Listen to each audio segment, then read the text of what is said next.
আওয়ামীদের চূড়ান্ত বিজয় হওয়ার আগে বাংলাদেশের মাটিতে নির্বাচন হবে না। আমি পরিষ্কার ভাষায় বলতে চাই, এই দেশের ইসলামপন্থী জনগণের দাবিকে উপেক্ষা করে জাতিসংঘের যে অফিস এখানে অনুমোদন দেওয়া হয়েছে, আমরা এটা তীব্র নিন্দা এবং এটাকে প্রত্যাখ্যান করার জন্য জোর দাবি জানাচ্ছি।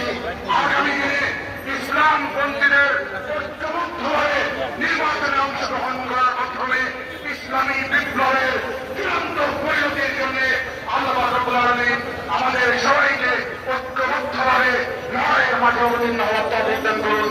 আসসালামু আলাইকুম ওয়া রাহমাতুল্লাহ। বাংলাদেশ জিন্দাবাদ।